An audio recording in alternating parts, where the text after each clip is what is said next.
In studio tonight, we have a really cool lady sitting here. Can you believe this, actually, Jim? That she's actually sitting in here is what blows me. And you know, she's a kick-ass lady. She's just done so much. I know. I mean, she actually was a bodyguard for a hooker.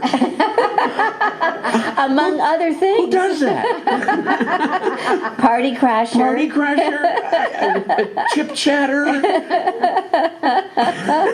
I mean, she's just done it all. And the lady has a doctorate, 2 PhDs, 2 BAs or BSs? I have 2 BAs, 2 masters, and a PhD.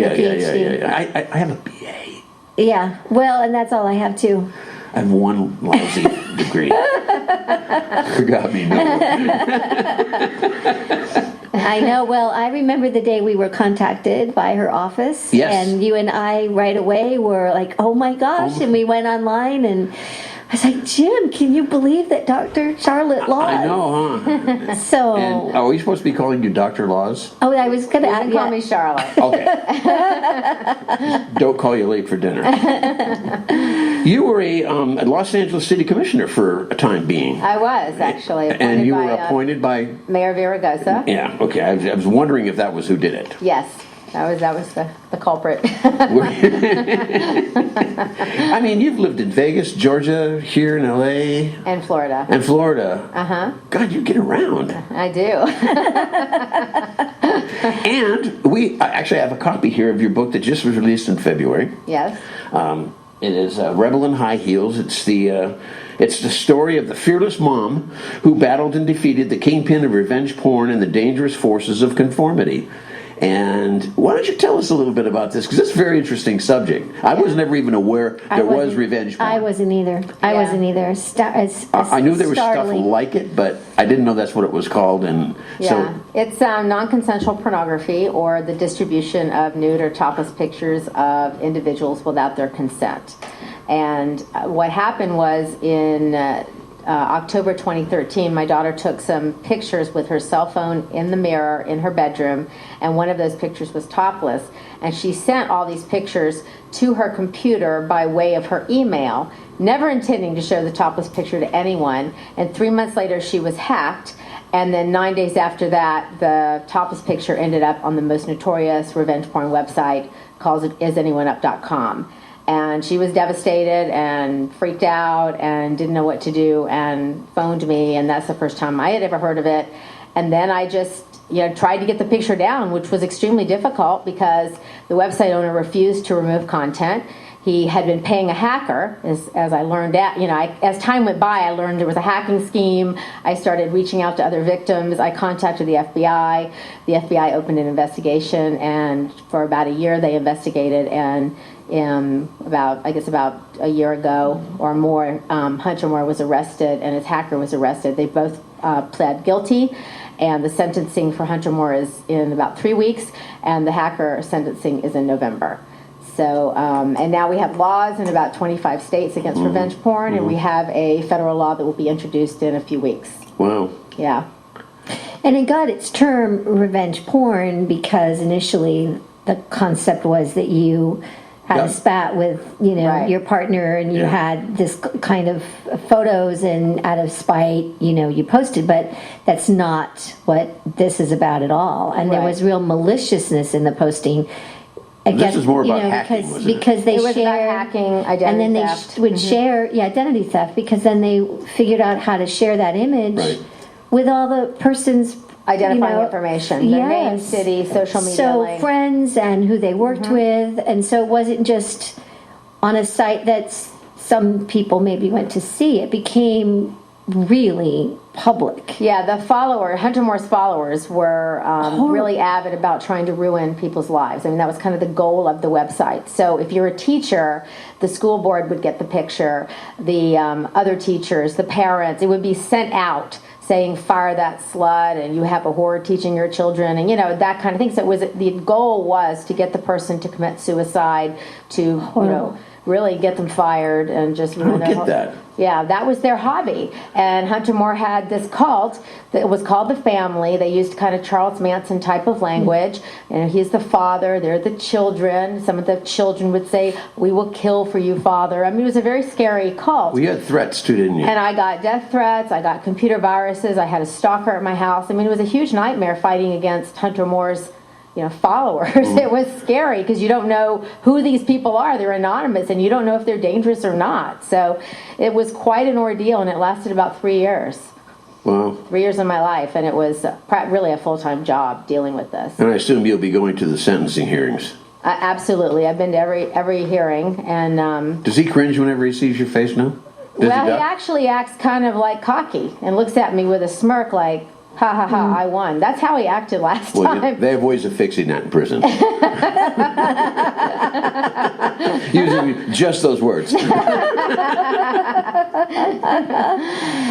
Well, this is a gal you want on your side. Yeah, absolutely. I wouldn't go against her illegally or in a dark alley. Well, and you learned some interesting things too about copyrights. You began to learn, how to try to give the victims some suggestions on things to do, and it was very interesting that websites aren't really held responsible for what they post. Right, because of Section 230 of the Communications Decency Act, which holds the website owner harmless. And so the owner is seen as a platform, and he's a platform provider rather than a content provider. And so that's why revenge porn hasn't been illegal. It is now. As I said, states are passing laws against it. Various countries. Israel has a law against it. UK. There's lots of laws coming into place. But when all this started, it was a new topic, and no one knew anything about it. And that's why I started reaching out to all these victims. And a lot of times, 50% of the time, I would say, I was the first one to tell them they were on the site. So I felt like a suicide hotline. I mean, they were in tears. I was the only person they could confide in, and I was trying to do what I could to help because no one really knew anything about this subject. And I spoke to 9 attorneys at the very beginning, and they were all kind of throwing up their arms saying, I don't know what you do. So I had to kind of learn myself. I had to become that expert in order to help my daughter and to help the other victims who were really all over the world, but primarily in the United States with respect to this particular website. So it was really a full-time job, and I became they call me the Erin Brockovich of revenge porn. And I've talked to over 300 victims to date, and I got an email today. I had one yesterday. I still get contacted regularly from people because of either some kind of cyber harassment or revenge porn or something related to internet crime. Wow. And I do what I can to help those individuals. Hey, let me give you a number out. If you want to call and talk to Charlotte, she's sitting right here, right next to me. It's number here is 818-602-4929. That's 818-602-4929. And you can call, and you can talk directly to Charlotte. You can ask her anything you want. Just be nice about it. The book, right away, pretty quickly into the book, you talk about that there are going to be 3 themes in the book, and that there are perseverance is the key to success. And I certainly felt that throughout the book. You really demonstrate that so beautifully. What would you say are the other 2 keys to success? I talk about the key to happiness being helping others and other-centrism. But I do think perseverance is definitely number 1. I think thinking outside of the box, showing up in life, living in the bold zone, which a lot of people just don't show up. What is the bold zone? I love that. What is that? Just showing up, going after your dreams, persisting, being there, saying, hey, I can do it, and having that confidence and going for it. I mean, confidence is very important. If you don't have it, fake it until you get it. Well, and her book is certainly written by a very confident gal. All of the things. There's no doubt. But it's funny because when I was, because it goes into my childhood, I didn't feel confident. And it is interesting when I read it now, I think this sounds like a confident person, but inside of me, boy, I was not confident. I can tell you right now. So it is kind of interesting. It doesn't even seem to go together with how I felt. It's such a difference, But you took all the steps.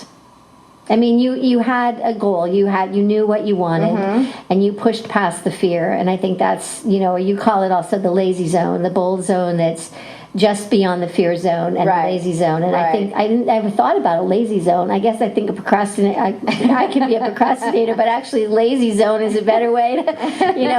If you're sitting on the couch a lot watching reality shows and you're not out there making reality, you're in the Right. lazy zone. Right. Yeah, that's right. pretty true. Right.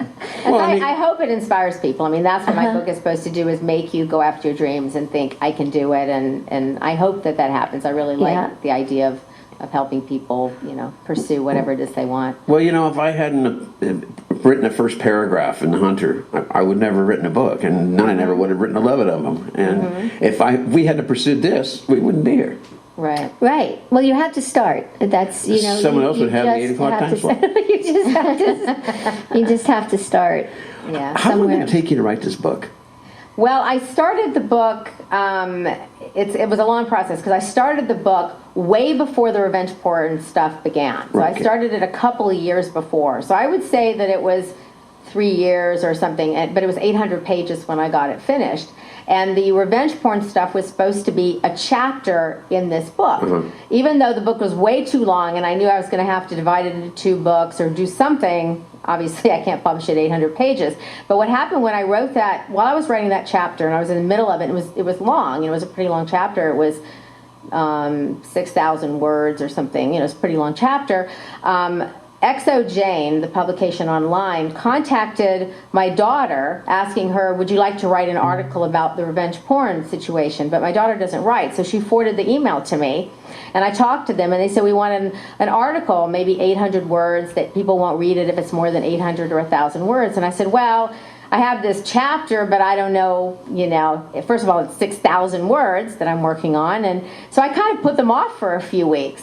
And then I thought, all right, I'll let you publish it if you want to. And so they did publish it, and it went viral. And so I realized the importance of publishing things. If you want to do a book, you should be putting those articles out there, because that's going to help you get your agent. That's going to help you get your publishing house. That's going to help with everything. And it went viral with 1,800,000 hits, crazy. Agents called me, publishing houses called me, movie people called me, A-list actress called me. Everybody started calling me saying, we want to do something with this. And I got all this attention, which as a writer, I used to have to, like with my first book, I had to literally, I was crashing publishing houses for my first book and getting into Simon & Schuster, and I had to go to a lot of trouble to try to get that first book published. This time everybody was coming to me, you. all because of this article. And I thought, wow, there's a lot of value in something like that. And so I think that's one of the keys, is you kind of throw things against the wall till something sticks. But so that ended up being a really important thing. And then the publishing houses all wanted a book only about revenge porn initially. And so I thought, well, that's not a book I would read, because I like lots of stuff to happen. I don't like books that could be, a chapter and then you just draw it out into a book. But I said, that's fine, I would be willing to do that. But that didn't end up happening, so it ended up being this kind of combination of the first 22 years of my life with the revenge porn, which is something I prefer. And it's brilliant combination, because it starts out with a very hot topic and very timely. Right. And then the way that you weave and we go back and forth is terrific. I have a question, and it's probably kind of like there's no dumb question, so I'm just going to ask it. You've written for like the Huffington Post, for all these articles and publications and newspapers. How the hell did you get into that? I just wanted I like to have my opinion heard. If I'm going to write something, I want people to read it. And so I started submitting. I submit to various newspapers and magazines, and frankly, it takes a lot of persistence to get articles published. At least that's my experience. For example, the New York Times has still not published me. It has been 12 years that I have been sending them articles, and they have not yet published me. I think it's like one of the few that has not published me, and I'm really pissed off about it, frankly. Perseverance. That's because they know you're a closet Trump fighter. And now what I'm doing is within the last month, I've started targeting specific individuals within the New York Times, because just submitting it to them is not, I'm not getting them a response at all.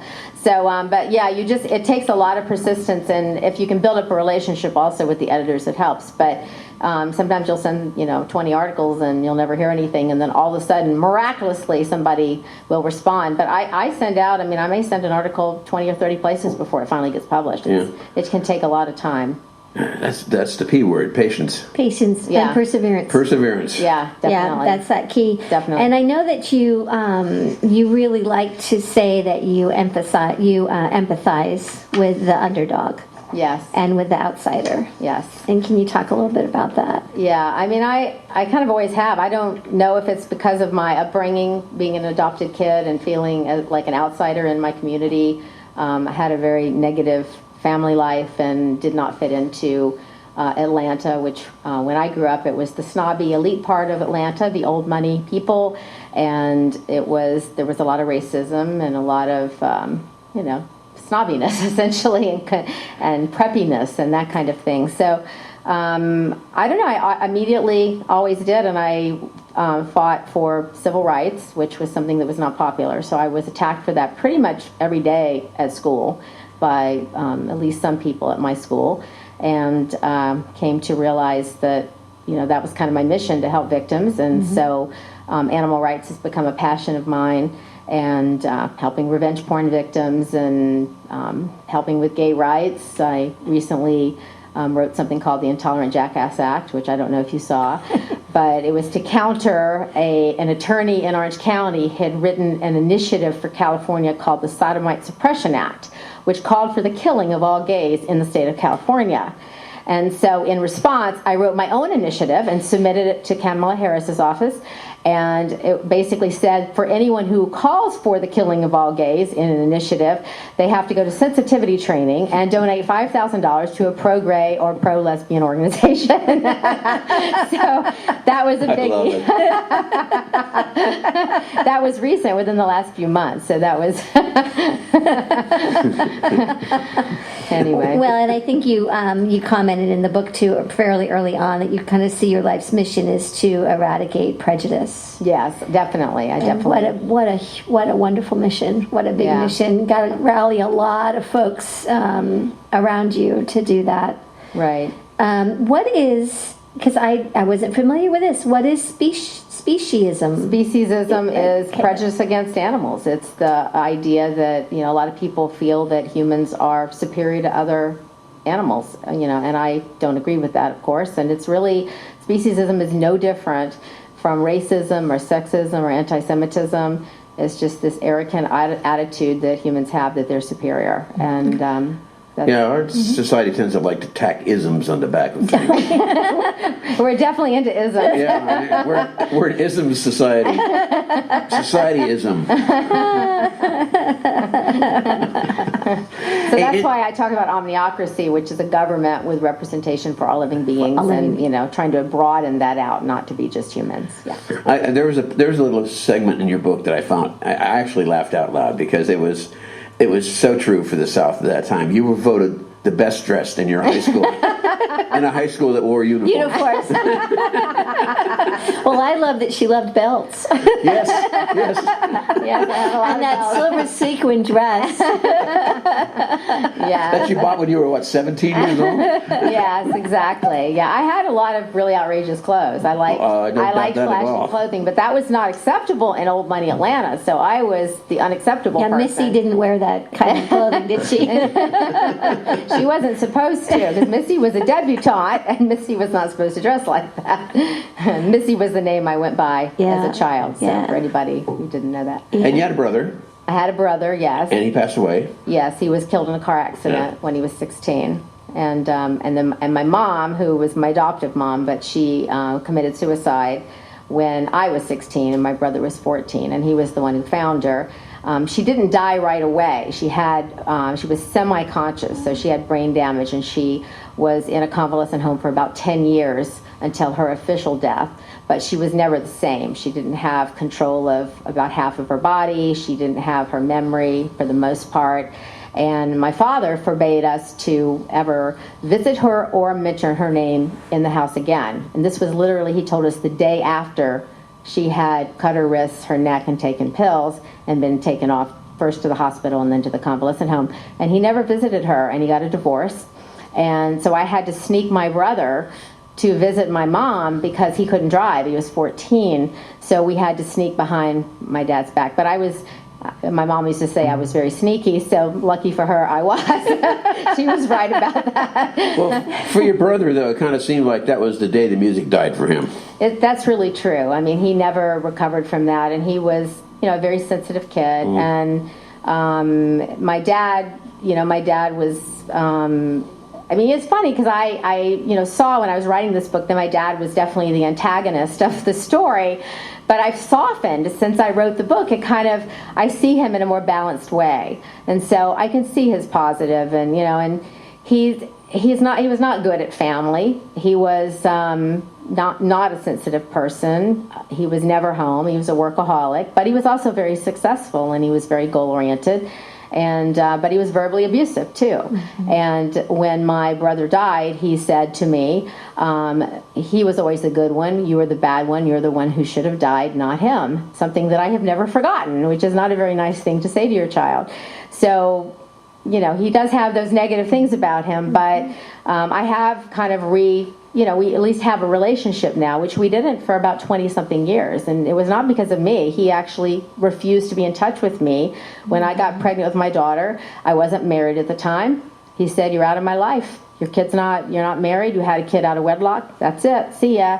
And he didn't even meet his only grandchild, my daughter, until recently, within the last few years.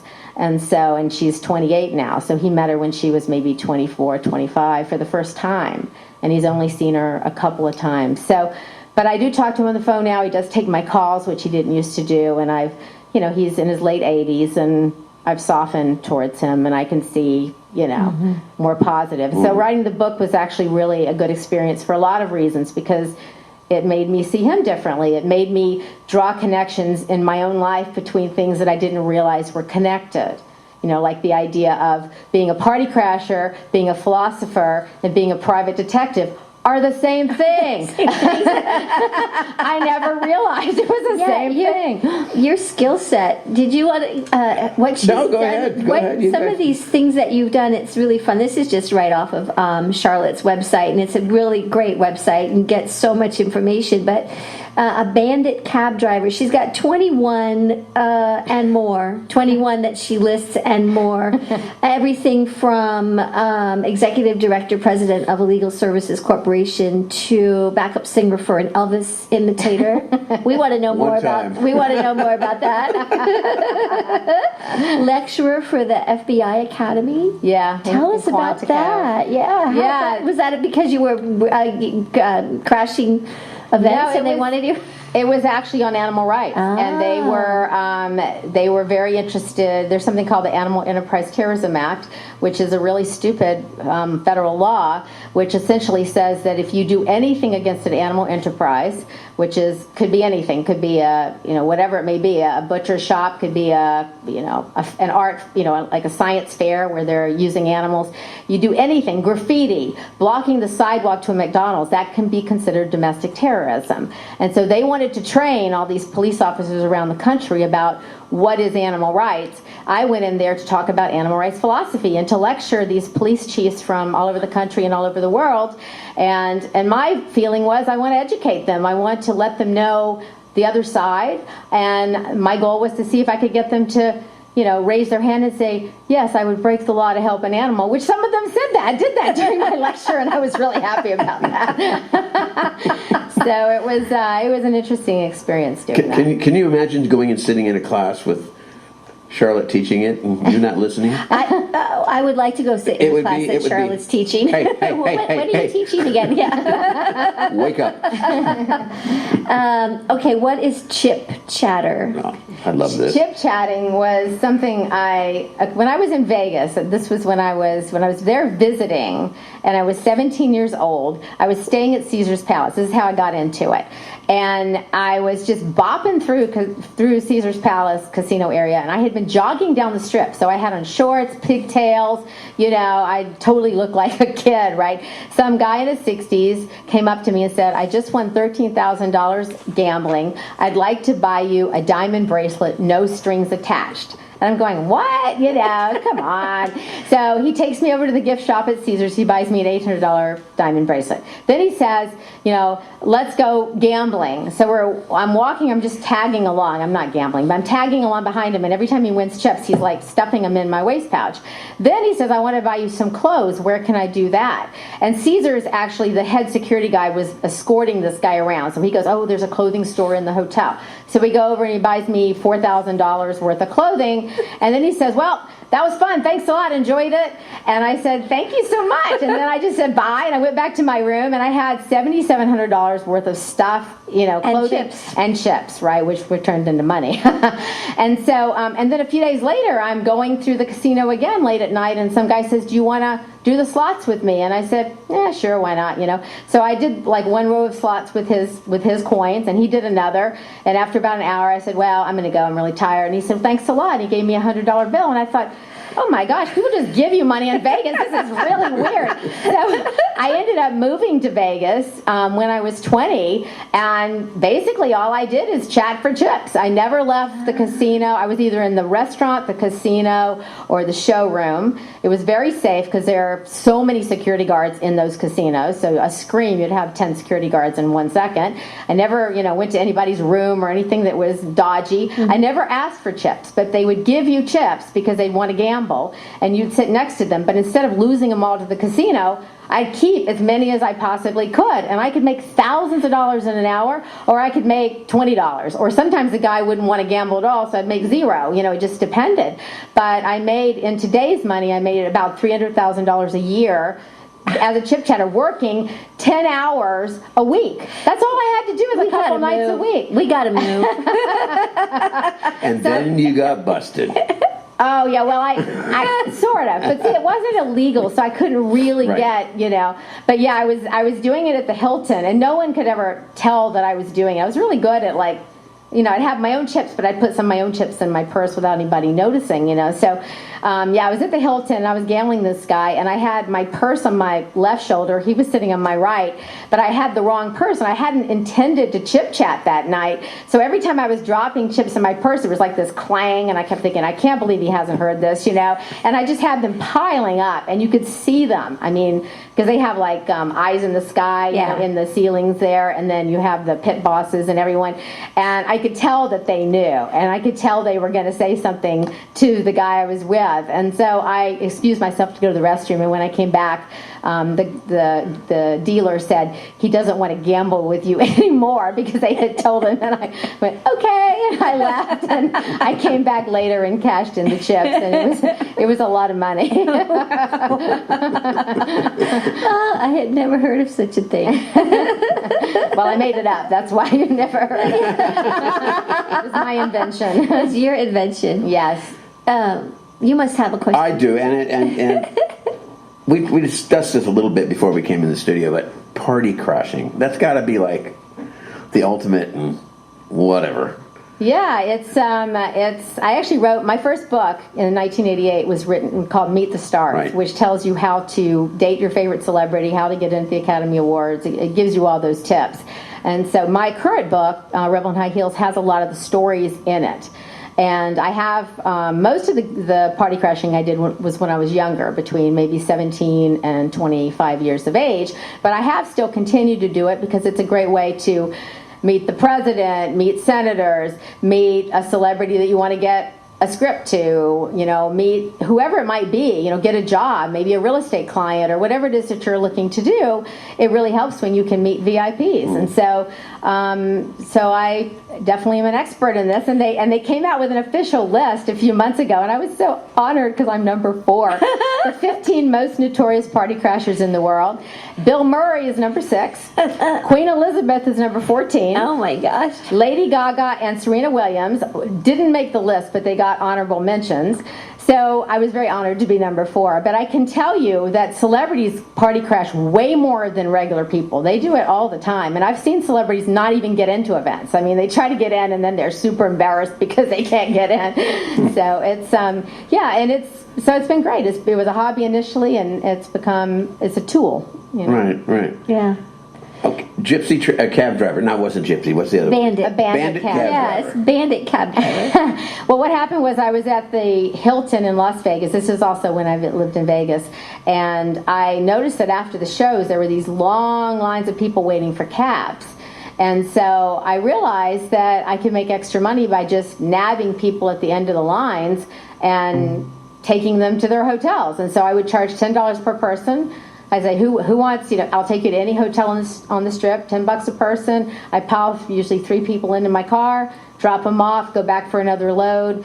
And I didn't know it was illegal to do this back then because, I was 20 years old. I had no idea. It was only recently that I realized this was not cool to be doing. But that was an extra way to make money when I lived in Vegas. So. That's just an interesting life. It's just like, wow. Now, when you were 9, you were somewhat captivated by Tom Jones. I was. Can you tell us a little bit about this time with Tom Jones? Yeah, Can we hold off until I get one more ad to run, and then we can take Sure. care. So don't go away. Come back with Tom Jones. We'll be back in 30 seconds. Number here to talk to Charlotte Laws is 818-602-4929. 818-602-4929. Now we can get back to Tom Jones.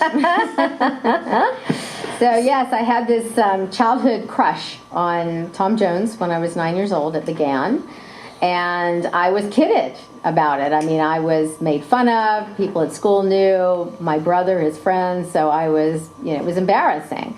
But my interest did not waver, and I read articles about him and saw him interviewed on television, and I read an article where he said that Jerry Lee Lewis, the country singer, was his favorite performer. And so when I was 16, I went to a Jerry Lee Lewis concert. And I actually crashed the concert because it was sold out. And so when I got to the door, instead of turning around and going home, I said, I'm here to apply for a job. And the guy said, oh, okay, go in on the left and to the office. And so I went in, I went right. I went and sat down in the audience on the front row, and I watched the show. And it was a great show. And I was starting to leave, and this man came up to me and said, would you like to go backstage and meet Jerry Lee Lewis? And I said, yeah, sure, why not, whatever. So he took me backstage, and I met Jerry Lee Lewis, and Jerry Lee said he had to change his clothes, and he said, you can either wait in here in this little dressing room, or you can go outside and wait. And I said, I'll go outside, thank you. And so I went back out and sat in that empty auditorium. And then the white-haired man who had come up to me initially to take me backstage came and sat down next to me. And he said, Mr. Lewis would like to be in your company this evening. And I said, well, I don't want to go out with him, but thanks anyway. And he said, you don't? All the girls want to go out with him. And he said, well, who would you want to go out with? And then he started going down the list of, John Travolta and Sylvester Stallone and all the hot stars of the day. And I was going, no. And he said, well, isn't there anybody? And I said, well, there is one guy. And he said, who? And I said, Tom Jones. And he said, well, you could do it. You're pretty and you seem very sweet and intelligent. And Jerry Lee wanted to go out with you, didn't he? And I thought, gosh, maybe I could do it. And it built this confidence, and I was so excited. And I said, I'm going to do it. Thank you. And then I get up and I start running out of the auditorium, and he goes, wait, don't you want to go back and see Jerry Lee? And I said, no, I'm going to get a date with Tom. So I ran out of the theater, and then a year later, I went to Vegas and I was 17, when Tom was performing at Caesars, and I spent an entire week trying to get a date with him. And I did all these outrageous things, from sneaking behind all the passageways behind the showroom to try to get to the dressing room, which did not succeed, by the way. I had this showgirl costume made with feathers and sequins and everything, and silver boots. And I had bribed the bellhop to tell me what room Tom was staying in, what time he went to the dressing room, and what path he took to get there.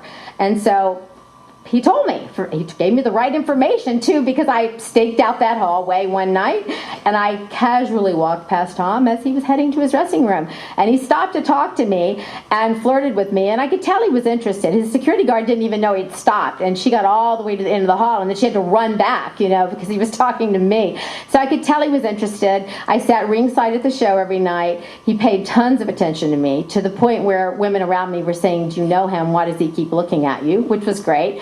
But he did not ask me out, and I was in tears at the end of that week, and I went back to Atlanta with no date, but I believe in persistence, so I didn't give up.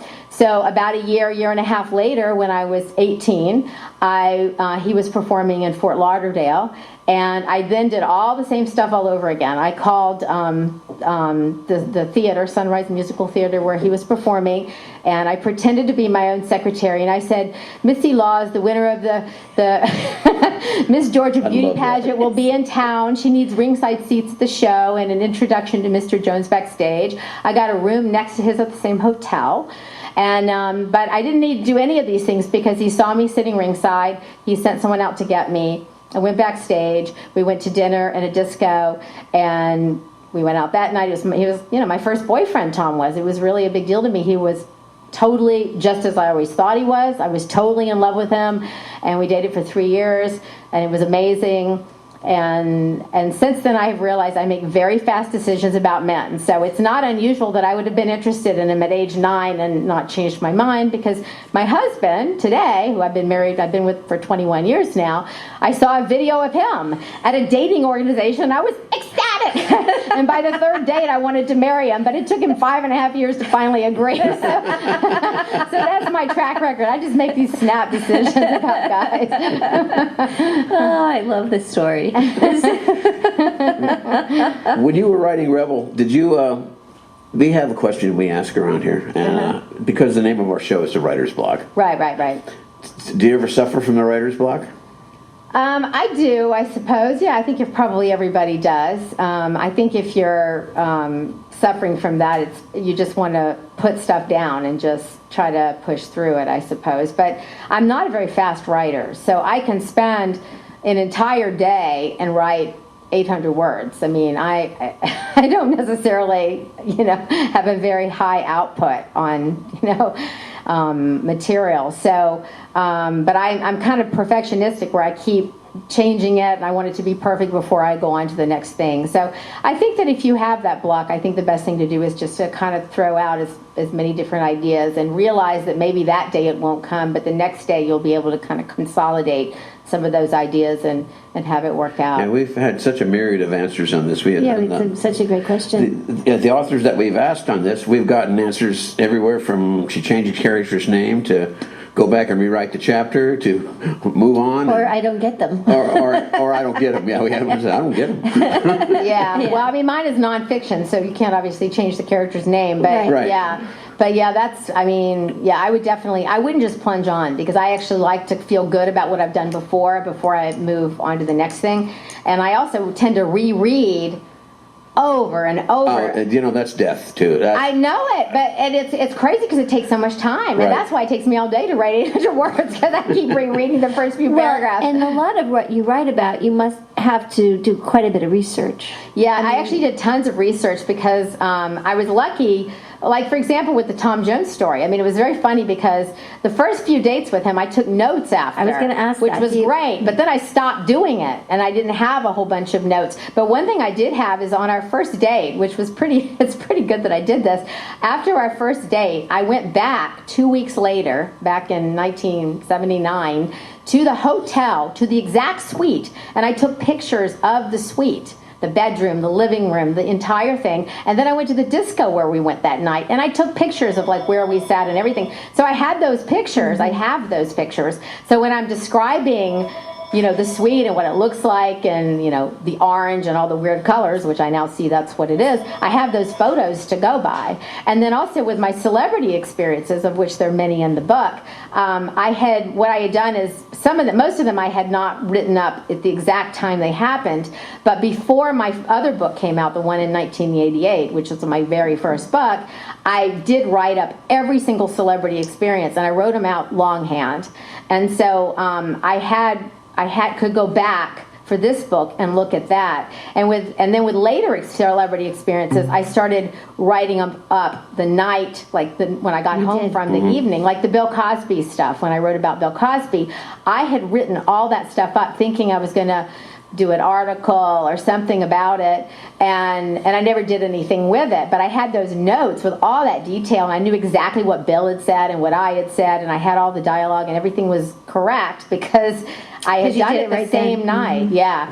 So I did lots of research, and I'm one of these people who never throws anything away, luckily too. So I have like little, mementos from when I was with Tom and backstage passes, and I have all these little things so you could put things together, like when I would go to the Grammys, even though I would crash, a lot of times I'd finagle a ticket in addition to have crashed, just so I had it. And so I have copies of all those things, or I have the originals.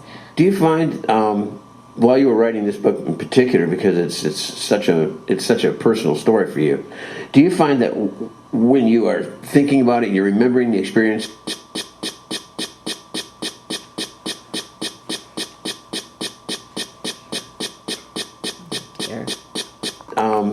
while you were writing this book in particular, because it's such a personal story for you, do you find that when you are thinking about it, you're remembering the experience, and you put it down on paper, and you start looking at that, and it brings up memories or emotions you didn't know you had?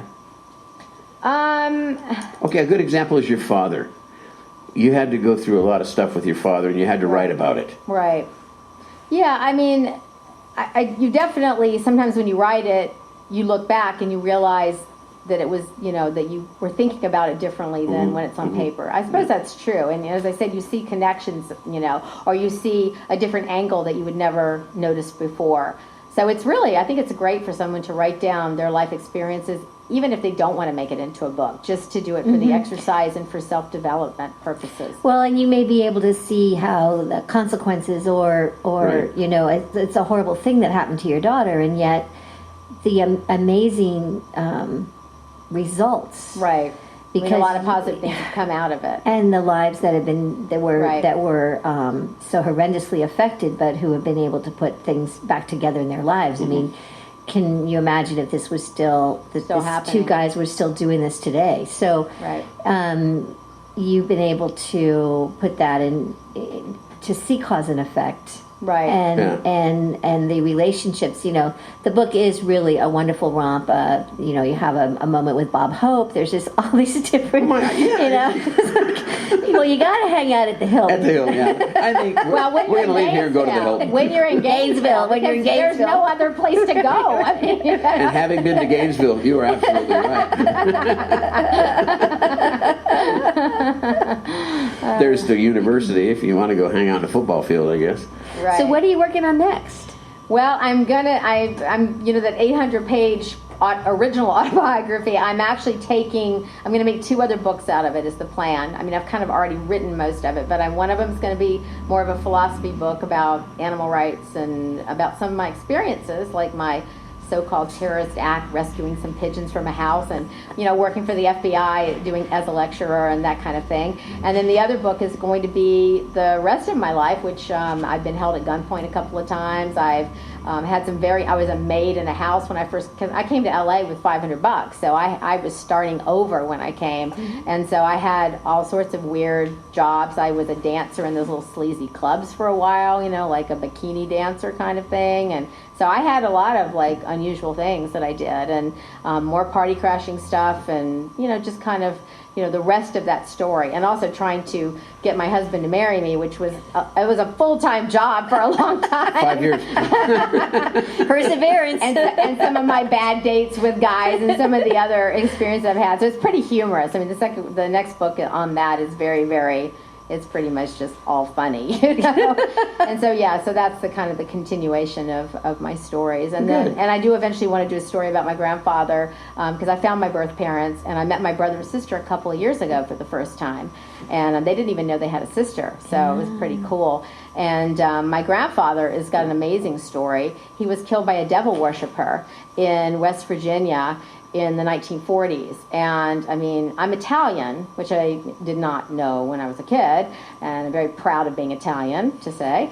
And but it was almost as bad as being black when you were in West Virginia. I mean, people were prejudiced against Italians, and it was very difficult for my relatives. My grandfather was an attorney, but he was dirt poor from a very poor family. He was the only one who got to that level. And he was kicked out of law offices. He was kicked out of his house because there was a no Italians allowed in the neighborhood. And then there was this guy that lived down the street who was a devil worshiper who ended up doing a double murder-suicide, killing my grandfather, killing his wife, killing himself, setting off 2 bombs in his house. I mean, this is a small town in West Virginia. This was like the biggest news in a century. I mean, it was amazing. And my grandfather was going to run for U.S. Senate. So it was like amazing story. It's just unbelievable. And I'd like to do a historical fiction with that. Well, the book is called Rebel in High Heels, written by Charlotte Laws, and it's her story, up to and including dates with Tom Jones and more. and more, And chit-chatting. more. Oh my gosh, it's fabulous. Fabulous book. Just enjoyed the hell out of it. I read it in one day. Charlotte, give us your email addresses and your websites. Facebook and Twitter and all that. You can go to rebelinhighheels.com if you want to find out about the book. Okay. On Twitter, I'm at Charlotte Laws. My email is drlaws@roadrunner.com. And my main website is charlottelaws.com. And do you have any book? I know you just had a book signing. Is there any? Actually, I do have one coming up, and it's at Crown Books in the Woodland Hills in the mall, and it's on Sunday, September 20th, I believe it is, and I think it's at 2 o'clock in the afternoon. We'll make sure to post that too on our Facebook page. Yeah, So. yeah, great, Yeah. great. Well, we've enjoyed having you, and when you get your next book out, can you come back? I can. Oh. Score!